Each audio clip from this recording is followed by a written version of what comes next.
ሰብስክራይብ አድርጋችሁናል። ሰብስክራይብ እያደረጋችሁ እና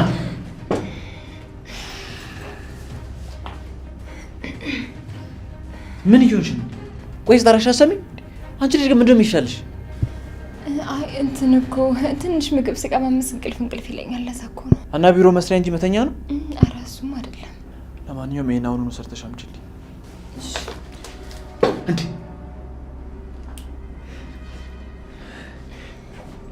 ቆይ ግን አንቺ ልጅ ምን ላድርግሽ? ጣርጌ ገርዬሽ እጄ ለፖሊስ ልስጥ? አይ አትስጥ። እኔም ደግሞ ልኑር። ቆይ እሺ እስካሁን ወጡ እጅሽ ላይ ምን ይሰራል? እንትን እኮ ምግቡ በጣም ነበር የሚጣፍጠው። በዛ ላይ ደግሞ ያው ምሳ ለመብላት መውጣቴ ስለማይቀር ያው አንድ ላይ ታጠባለሁ ብዬ እኮ ነው። አንቺ ብትሞቺ ነው የሚሻልሽ። ትሰሚኛለሽ? ይሄንን ፋይል ደግመሽ ትሰሪዋለሽ። ነገ አልቆ ማየት እፈልጋለሁ። እሺ እንዴ ይሄንን እንዴት ትሰራዋለሁ? አላቅም፣ አይመለከተኝም። ይኸውልሽ ነገ ካላለቀና ቴብሌ ላይ ካላገኘሁት የስንብት ደብዳቤሽን እጽፍልሻለሁ። አታድርገውም። አስቴር ትሙት አደርገዋለሁ። እንዴ አስቴር ትሙት አለ እኮ። ቆይ ሰውዬ ምሩ ሊያባረኝ ነው እንዴ? ወይ ሀና እንደው ከችግር አትወጪ ተብለሽ ተረገምሽ ልጅ ምንድን ነው የሚሻልሽ? ቆይ ምን አለበት አሁን እጄን ታጥቤ ተቀምጬ ቢሆን ኖሮ ይሄን ሁሉ ፋይልሽ እንዴት ነው የሚሰራው? አሁን ራሱ ልጅና ታጥቤ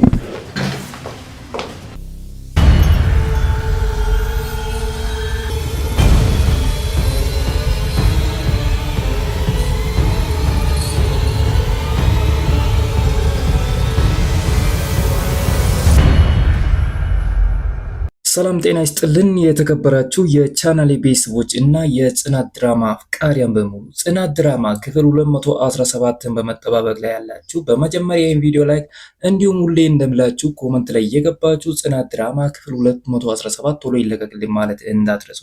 ውድ የቻናሌ ቤተሰቦች በትላንትናው ክፍል 216 ላይ እንዳያችሁ ከሆነ ኒና እንግዲህ ታግታ ነበር። የታገተችበት ምክንያት ሰኒና ማርሲሞይ አንድ ላይ ሲያወሩ ሰምታለች። ስለዚህ ወሬውን ይህን ደግሞ ሄዳ ለሌላ ሰው ትናገራለች በማለት በፍርሃት ነበር እንግዲህ ያሰሯት። ውድ የቻናል ቤተሰቦች እውነት ግን እንደተባለው ኒና ሁሉንም ወሬ ሰምታለች ወይስ አልሰማችም? ሀሳብ አስተያየታችሁን ኮመንት ላይ አስቀምጡልን። እንደኔ ሀሳብ ከሆነ እንግዲህ መታገቷን እንጂ የሰማችው ያለ ነገር አይመስለኝም። በጥርጣሬ ይመስለኛል ኒናን ማርሲሞይ እና ሰኒ አንድ ላይ በመሆን ያገቷት። ነገር ግን ሰኒ አሁን ላይ በጣም ተጨንቃለች። ምክንያቱ ምንድነው ካላችሁ እንግዲህ ኒና ሁሉንም ነገር ሰምታለች። ኒና ከኔ እጅ ካመለጠች እንግዲህ ሁሉንም ነገር ሄዳ ለነኪራ ለነጽናት ትናገራለች በማለት በጣም የፈራች ይመስለኛል። ነገር ግን አሁን ላይ ኒና ደግሞ ከዛ ቤት እንግዲህ አምልጣለች። በታገተችበት ቦታ ብዙም አላስቆዩትም ነበር። እንግዲህ በሽንት ምክንያት ከዛ ወጥታ ነበር። እንደምንም ብላ ከነሱ እጅ አምልጣለች። ነገር ግን ማርሲሞይ እስከ መጨረሻው ድረስ እየተከታተላት ነበር። ነገር ግን በመጨረሻ ማርሲሞይም ተስፋ ቆርጦ ነበር በኒና። እንግዲህ አሁን ላይ ካመለጠች አመለጠች ነው። ስለዚህ ሌላ አማራጭ መፈለግ አለብኝ በማለት ሌላ አማራጭ እየፈለገ እያለ ነበር ክፍል 216 ያለቀው። ውድ የቻናሌ ቤተሰቦች እናም በክፍል 216 መጨረሻ ላይ ኒናን በመጨረሻ የያዛት ማን ይመስላችኋል? ሀሳብ አስተያየታችሁን ኮመንት ላይ አስቀምጡልኝ። ኒናን በድጋሚ የያዛት ማርሲሞይ ነው ወይስ ክብሮም? ሀሳባችሁን ኮመንት ላይ አስቀምጡልን። እንደኔው ሀሳብ ከሆነ ሲመስለኝ እንግዲህ ክብሮም ይመስለኛል። ለምን ካላችሁ በክፍል 216 ላይ እንዳያችሁ ከሆነ ሰኒና እንግዲህ አዲሱ የሰኒ ፍቅረኛ ማለትም ጆከር እያወሩ ነበር። ሲያወሩ እንደ ድንገት ሆኖ ሰኒ እንግዲህ ያው ስፒድን እንደገደሉት ያው የሆነ ነገር አውርታ ነበር። ክብሮምን በሰማው ነገር በጣም ተደናግጦ ነበር። በዛውም እንግዲህ ስለ ኒናም ሰምቶ ነበር። ስለዚህ ከነዚህ ሰዎች ቀድሜ ኒናን ማግኘት አለብኝ ብሎ ነበር። እናም እስቲ አሁን ላይ ኒናን የያዛት ክብሮም ነው ወይስ ማርሲሞይ? ሀሳብ አስተያየታችሁን ኮመንት ላይ አስቀምጡልን። እንደኔው ሀሳብ ከሆነ ክብሮም የያዛት ይመስለኛል። እናም እኔም ለኒና የምመኝላት ክብሮም ቢይዛት አሪፍ ነው። አለበለዚያ ግን አሁንም የኒና ህይወት ያው በድጋሚ መሰቃየቷ አይቀርም። እንግዲህ ስቃይ ውስጥ ይከቷታል ብዬ ነው የማስበው። ስለዚህ ኒናም ያለ ጥፋቷ ዝም ብላ እንግዲህ ከምትሰቃይ እንደ ሀሳብ ክብሮም ኒናን ቢያግታት አሪፍ ይመስለኛል። ለምን ካላችሁ እንግዲህ ኒና የሰማችው ነገር አለ፣ ክብሮም አንዳንድ ነገሮችን ሰምቷል። ስለዚህ ሁሉንም ነገር ደግሞ ለማወቅ የሚያስፈልገው ለኪራ ኒና ናት። ኒናን ደግሞ ማገት አለበት። ኒናን ካገተ ሁሉንም ነገር ይሰማል። አሁን ላይ ሰኒ ምን አይነት ሁኔታ ውስጥ እንዳለችም ይረዳል የሚል ሀሳብ አለኝ። እስቲ እናንተስ ምን ትላላችሁ? በእኔው ሀሳብ ተስማማላችሁ? ከተስማማችሁ ኮመንት ላይ እየገባችሁ በአንተው ሀሳብ እንስማማለን ማለት እንዳትረሱ። ውድ የቻናሌ ቤተሰቦች እንግዲህ በትላንትናው ክፍል ላይ እንዳያስ ከሆነ በጣም የሚያሳዝንም ነገር ነበር።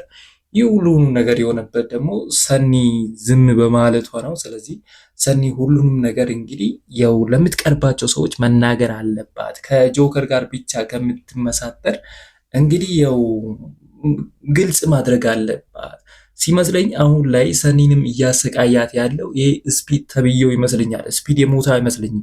እናንተስ እስቲ ይመስላችኋል? ስፒድ የእውነት ሞቶ ይሁን? ሀሳብ አስተያየታችሁን ኮመንት ላይ ማስቀመጥ እንዳትረሱ። ነገር ግን አሁን ላይ ከመርሲሞይ ጀርባ ሆኖ እንግዲህ ኒናን ሆነ ሰኒንም እያሰቃያቸው ያለው እንግዲህ ስፒድ ይመስለኛል። ስለዚህ ስፒድ አልሞተም ነው የሚለው። እናንተስ ምን ትላላችሁ? ሀሳብ አስተያየታችሁን ኮመንት ላይ ማስቀመጥ እንዳትረሱ እና መርሲሞይ አሁን ላይ ደግሞ ሰኒን እህቷ ማለትም በራኪብ እያስፈራራት ነው። ራኪብ እንግዲህ ከነ ቅዱሴ ቤት ወጥታ ሆቴል ውስጥ ናት ለጊዜው። እንግዲህ አሁን ላይ ያለችበትን ቦታ ሁሉም ነገር ያውቃል። ምክንያቱም ሆቴሉን የያዘላት መርሲሞይ ነበር። ስለዚህ በዛም ምክንያት ደግሞ ያንን አጋጣሚ ተጠቅሞ ሰኒንም ለመጉዳት እያሰበ ይመስለኛል። ስለዚህ እስቲ ለመርሲሞይ ይሳካለት ይሁን? በቀጣይ ክፍል አብረን የምናየው ይሆናል። አሁን ላይ ግን ዋነኛውና አሳሳቢው ነገር የኒና ጉዳይ ነው። ኒና በክብሮም እጅ ላይ መውደቅ አለባት። መርሲሞይ ሊይዛት አይገባም። በክብሮም እጅ ከወደቀች ለኒናም ጥሩ ነው፣ እንግዲህ ለሰኒም ጥሩ ይመስለኛል። ምክንያቱም ሰኒን ክብሮም ይረዳታል። አሁን ላይ እሷ ያለችበትን ችግር ካወቀ እንግዲህ ስለዚህ ክብሮም ኒናን ቢዛት አሪፍ ይመስለኛል። ወደ እለኒ ስመለስ ደግሞ እንግዲህ እለኒ ከዚህ በፊት ያው የናሆሚ ፍቅረኛ እንደሆነች የምናውቀው ነው። ከዚህ በፊት ከናሆሚ ጋር ህይወት ነበራቸው። ነገር ግን እንግዲህ ሁለቱ ተለያይቶ ነበር። አሁን ላይ ከዛ ሁሉ አመት በኋላ ናሆሚ ትዳር መያዙን ስትሰማ እንግዲህ መታለች። ለናሆሚ የወለድኩለት ልጅ አለ፣ አሁን ላይ ልጁን ማሳደግ አልችልም፣ ከአቅሜ በላይ ሆኗል እያለች ነበር የተመለሰችው። እቺ ልጅ እውነት ልጁን ለማሳደግ አቅም ስላጣች ነው የመጣችው ወይስ ሆን ብላ የናሆምን ህይወት ለማበላሸት ነው የመጣችው? ሰባስቲታችን ኮመንት ላይ አስቀምጡልን። እሷ እንዳወረችው ከሆነ ለናሆሚ አባ ስትናገር እንግዲህ የናሆሜን ትዳር ለማበላሸት አይደለም አመጣጤ፣ ልጁን ለማሳደግ አቅም ስላጣው ናሆም እንዲያግዘኝ ብቻ ነበር ያለችው። እናም የናሆሚ አባት እንግዲህ እሷ ያለችውን ነገር በሙሉ አምኗታል። በልጁም በጣም ተናዶ ነበር። እንግዲህ አንተን ነበር ልጄ ብዬ እስከዛሬ ድረስ ሳሳድጌ ነበረ በማለት እንግዲህ በልጁም በጣም ተቀይሟል። እንደኔ ሀሳብ ከሆነ ኤሌኒ ያሰበችው ነገር አለ። ምሩና ናሆሜን ሆን ብላ ለማለያየት ነው እንጂ የመጣችው ከዚህ ዓመት ሁላ ዝም ብላ እንግዲህ ልጅ ወልጃለሁ፣ ልጄን ማሳደግ አልቻልኩም፣ ስለዚህ አግዘኝ እያለች አትመጣም። ሆን ብላ ህይወታቸውን ለማበላሸት ለማመሰቃቀል የመጣች ይመስለኛል። እናንተ ሳይመስላችሁም ሀሳብ አስተያየታችሁን ኮመንት ላይ አስቀምጡልኝ። እንግዲህ እኔ ያው ለአባቷ ስትናገር አምኛት ነበር። ነገር ግን ለምሩ ደውላ ደግሞ እንደዛ ምሩን ስታስጨንቃት እንግዲህ ይሄ ነገር የሆነ ሴራ እንዳለበት አውቄያለሁ። እሺ ተወልዷል የሚባለው ልጅ እውነት እንደተባለው እቺ ልጅ ከናሆሜ ልጅ ወልዳዩ? ሀሳብ አስተያየታችሁን ኮመንት ላይ አስቀምጡልኝ። ናሆሜ ግን ከእሷ ጋር ምንም ነገር እንዳልተፈጠረ ያረገዘችውም ልጅ የእሱ እንዳልሆነ እያወራ ነበር ሲመስለኝ። ናሆሜም እንግዲህ ትክክል ይመስለኛል። ያለምንም ምክንያት ልጁ የእኔ አይደለም የሚል አይመስለኝም። ስለዚህ ልጁም እንግዲህ የናሆሜ የሚሆን አይመስለኝም። ይህ ነገር እንግዲህ ሆን ብላ ናሆሜን ለመበቀል አስባ የጠነሰሰችው ሴራ ይመስለኛል። ስለዚህ እስቲ በቀጣይ ክፍል እስቲ እሷም ምን እንደምትፈጥር አሁን ላይ ምሩም እንግዲህ በጣም ተናዳ ስሜታዊ ሆና ነው ያለችው። ለምሩም ደውላ ያልሆነ ነገር አውርታ ነበር። በዛ ላይ ደግሞ አሁን ላይ በጣም ደስ ያለኝ ነገር የምሩ ሰራተኛ እንግዲህ ከምሩ ጋር ተስማምታለች። አሁን ላይ ምሩ ያለችበትን ጭንቅ በማየት ምን ችግር አለው?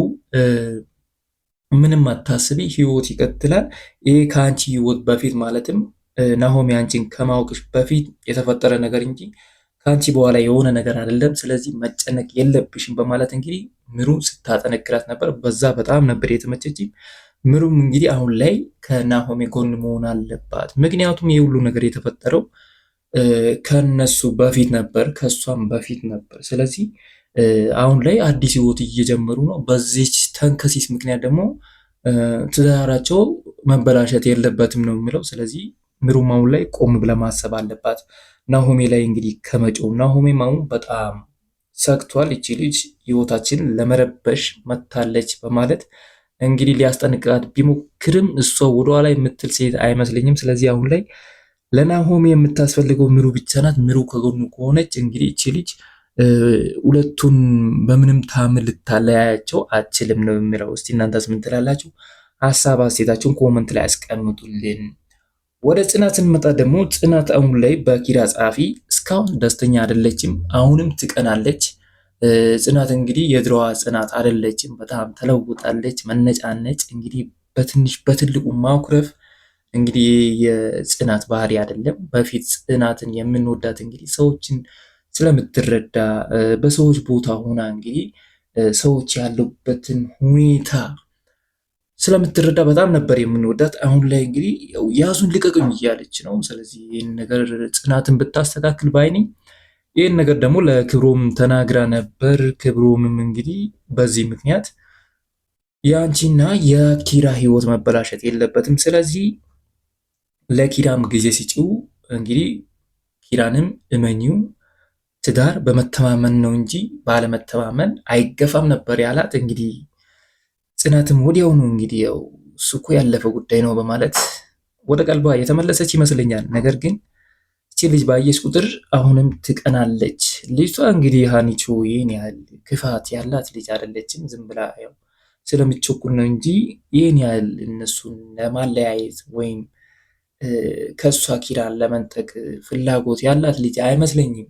ኪራ እንግዲህ በጽናት ላይ ይህን የሚያደርግ አይመስለኝም። እሷም ዝም ብላ ነው ጽናትም እየፈራች ያለችው። ቢሆንም ግን አሁን ላይ ጽናት ፍርሃቷን ማቆም አለባት ነው የሚለው። እንደ ድንገት ጽናትና ክብሮም እያወሩ እያለ ክብሮም ሰኒን ነበር ያሰባት። ሰኒን እንዳሰባት በጣም ነበር የተረበሸው፣ በጣም ነበርም ያዘነው እና በጣም ነበር ያሳዘነኝ። ሲያለቅስ ሁላ ነበር። እንግዲህ ሰኒ እኔን ጥላ ሌላ ሰው ማግባት የለባትም ሁላ ሲል ነበር። እንግዲህ ያው ከዚህ በፊት የተፈጠረውን ነገር አይታችኋል። ሰኒም ጥፋት አጥፍታለች፣ ክብሮምም ጥፋት አጥፍቷል። እንግዲህ ያው ክብሮምም ረፍዶ ነበር የደረሰው። አሁን ላይ ሁላችሁም እንግዲህ ከኮመንቱ ላይ እንደተረዳሁት ከሆነ ሰኒ ከጆከር ጋር ትሆን ስትሉ ነበር። እንደዚህም ያላችሁበት ምክንያት ክብሮም ሄዶ በዛው ስለጠፋ ነው። እንግዲህ በሰዓቱ ደውሎም በስልክም ቢሆን እንግዲህ ፍቅራቸውን ማስቀጠል ይችሉ ነበር። እሱ ግን ልክ ባንክ አስቀምጦ እንደሄደው ገንዘብ ተመልሶ መጥቶ የሚያገኝ መስሏት ነበር። ነገር ግን አልተሳካለትም። ውድ የቻናል ቤተሰቦች የክብሮም ጥፋት አለበት፣ የሰኒም። ሁለቱም እንግዲህ አጥፍተዋል፣ አላጠፉም አልልም። ቢሆንም ግን ህይወት ይቀጥላል በማለት ሰኒ አዲስ ህይወት ሊጀምር ስትል ነበር ክብሮሜ ከች ከተፍ ያለው። የክብሮም አገባቡም ትክክል አይደለም። በዚህ ሰዓትም መምጣት የለበትም። ነገር ግን ሲመጣ ያየውን ነገር በጣም የሚያሳዝን ነገር ነበር። እናም እስቲ ወደፊት ይህን ጉዳይ እንዴት እንደሚያስተካክሉም አብረን የምናየው ይሆናል። እናም አሁን ምንም ማድረግ አይቻልም። ሰኒም እንደሚመስለኝ ከሆነ ከጆከር ይልቅ ክብሮምም አብልጣ የምትወደው ይመስለኛል። እስካሁን ድረስ ፍቅሩ ይወጣላት አይመስለኝም። እናንተስ አይመስላችሁም? ሀሳብ አስተያየታችሁን ኮመንት ላይ አስቀምጡልኝ። እንግዲህ ጆከርም በጣም ነበር የሚያሳዝነኝ። ቢሆንም ይሁን፣ እስቲ ያው ሰኒ ወደፊት ማንን እንደምትመርጥ አብረን የምናየው ይሆናል። ወደ መጨረሻው ጉዳይ ስንመጣ ደግሞ ሀና በጣም እየተፈታተነችው ነው እንግዲህ ኪራን። ኪራ በሀናም በጣም እየነደደ ነው እንግዲህ፣ ጨጓራውን እየላጠች ነው። የምታደርገው ነገር ኪራን በጣም እያበሳጨ ነው። ስለዚህ ሀናም እንግዲህ አንዳንድ የምታደርጋቸውን ጥፋቶችን እንግዲህ ብታሻሽል እላለሁ። አለበለዚያ በዚህ ሁኔታ ከኪራ ጋር የምትቀጥል አይመስለኝም። ኪራም በጣም በሷ እየተናደደ ነው፣ በጣም እየተበሳጨ ነው። እንግዲህ በዚሁ ከቀጠለ ኪራም በቅርቡ መሸበቱ መመለጡ የማይቀር ነው። ስለዚህ እቺ ጸሐፊዋ ደግሞ ጸባዩዋን ብታሻሽል እላለሁ። እናንተ ሳይመስላችሁ ሀሳብ አስተያየታችሁን ኮመንት ላይ አስቀምጡልን እና ውድ የቻናሌ ቤተሰቦች እስከዚሁ ድረስ ማምጣታችሁ ካልቀረ ለዚህ ቻናል አዲስ ከሆናችሁ ሰብስክራይብ፣ እንዲሁም ይህ ቪዲዮ ለብዙ ሰው እንዲደርስ ላይክ ማድረግ እንዳትረሱ። አሁን ላይ ወደ 98,000 ሰብስክራይብ እየተጠጋን ነው። 117 ሰብስክራይብ ብቻ ነው የሚቀረው። ስለዚህ ሁላችሁም ይህን ቻናል ሰብስክራይብ በማድረግ ወደ 98,000 እንግባ። ወደፊት ደግሞ ቀስ እያልን ወደ 100,000 እንገባለን። ስለዚህ ሁላችሁም እንግዲህ ቻናሏን ሰብስክራይብ ማድረግ እንዳትረሱ እያልኩ እኔ ከወዲሁ ልሰናበታችሁ። ጽናት ድራማ ክፍል 217 ከተለቀቀ በኋላ እስከምንገናኝ ድረስ ሁላችሁም በያላችሁበት ደህና ቆዩልኝ እያልኩ እኔ ከወዲሁ ልሰናበታችሁ። ቻው።